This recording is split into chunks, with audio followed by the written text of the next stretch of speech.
शुरुआत करेंगे शिमला में रोपवे से जुड़ी खबर के साथ। करीब 1734 करोड़ रुपए की लागत से बनने वाले ट्रांसपोर्ट रोपवे प्रोजेक्ट का रास्ता अब साफ हो गया है। नेशनल डेवलपमेंट बैंक यानी एनडीबी ने इस प्रोजेक्ट के निर्माण को लेकर अग्रिम टेंडर लगाने को मंजूरी दे दी है।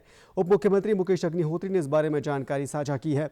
राजधानी शिमला में यातायात व्यवस्था को सुदृढ़ करने के लिहाज से ये बड़ा फैसला है। इस रोपवे की लंबाई करीब 13 किलोमीटर तक की है और ये भारत का सबसे लंबा रोपवे होगा। साथ ही ये विश्व का दूसरा सबसे लंबा रोपवे भी होगा। इस प्रोजेक्ट को लेकर हाल ही में न्यू डेवलपमेंट बैंक के 3 सदस्यों के प्रतिनिधिमंडल से उप मुख्यमंत्री मुकेश अग्निहोत्री ने मुलाकात की थी। ये दल हिमाचल में 5 दिवसीय फैक्ट फाइंडिंग मिशन पर था। उप मुख्यमंत्री ने कहा कि शिमला में यह भारत का पहला सबसे लंबा रोपवे होगा जो 15 स्टेशंस को आपस में जोड़ेगा और इसका निर्माण कार्य मार्च 2025 से शुरू हो जाएगा। इस निर्माण में अनुमानित 4 सालों का वक्त लगेगा और इससे शिमला के यातायात समस्या को हल करने में बड़ी मदद मिलेगी। उन्होंने कहा कि इस प्रोजेक्ट के लिए सभी औपचारिकताओं को जल्द से जल्द पूरा किया जा रहा है और जल्द ही अग्रिम टेंडर इसके लिए मंगाए जाएंगे।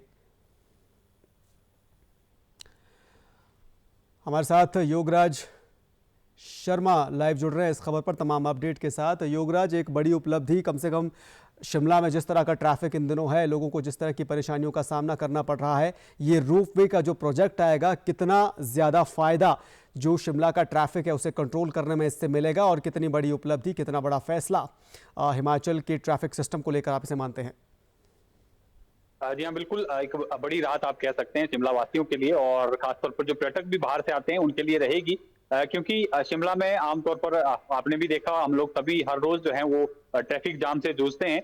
और अगर ये रोपवे जिस तरह से ये प्रोजेक्ट रखा गया है कि 4 साल में कंप्लीट हो जाएगा और 2 साल में इसको फंक्शनल किया जाएगा। पहले 2 साल में इसको जो है वो ट्रायल के तौर पर इस्तेमाल किया जाएगा, लेकिन 4 साल में कंप्लीट किया जाएगा। एक बड़ी राहत है और 14 स्टेशन इसके लिए बनाए गए हैं। तारा देवी से लेकर शिमला जो ओल्ड बस स्टैंड है, संजौली तक का ये एरिया जो है वो कवर करेगा। जो बाहर से भी पर्यटक हिमाचल प्रदेश घूमने आते हैं उनको, क्योंकि वादियों के लिए शिमला पहुंचते हैं लोग, और इस रोपवे के निर्माण से वादियां निहारने का भी उनको मौका मिलेगा, जाम की समस्या से भी निजात मिलेगी और शिमला वासियों के लिए भी एक बड़ी राहत है, क्योंकि हर रोज लंबा जो है वो जाम लगता है। घंटों जो है वो जाम में लोग फंसे रहते हैं, ड्यूटीज के लिए लेट होते हैं, बच्चे स्कूल के लिए लेट हो जाते हैं। तो ऐसे में एक बड़ी राहत के तौर पर इसको देख सकते हैं। और रोपवे के इतिहास में आप कह सकते हैं कि हिमाचल प्रदेश की ये एक बड़ी उपलब्धि होगी, जिस तरह से आज मंजूरी जो है एनडीबी ने दे दी है और अब जो इसका निर्माण कार्य शुरू हो जाएगा। 14 स्टेशन रहेंगे इसमें और शुरुआती तौर पर जो 2 साल में रखा गया है कि 2 साल में इसको कंप्लीट करेंगे। पहले फेज में